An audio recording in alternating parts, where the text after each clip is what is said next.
لو فاكر انك جربت كل انواع المشويات، استنى لحد ما تسمع عن جرجبيتا، مطعم مشويات بس مش بالطريقة اللي في بالك. ده مودرن مميز وكل حاجة فيه معمولة من لحمة بلدي 100% عشان الطعم يبقى على اصوله. بينا نشوف الحلويات وهي بتتشوي على الفحم، والريحة اللي بتاخدك لحتة تانية.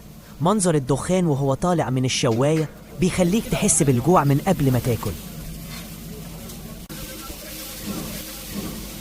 وعشان الحواوشي التقليدي ممل، عملوه بصوصات مختلفة، وكمان المكرونات دخلت عالم المشويات بطرق جديدة ومميزة.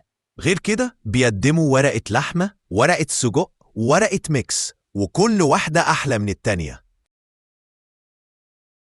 وكمان عندهم وجبات كتير تقدر تختار منها اللي يعجبك، يعني هتلاقي دايما الحاجة اللي تناسب ذوقك.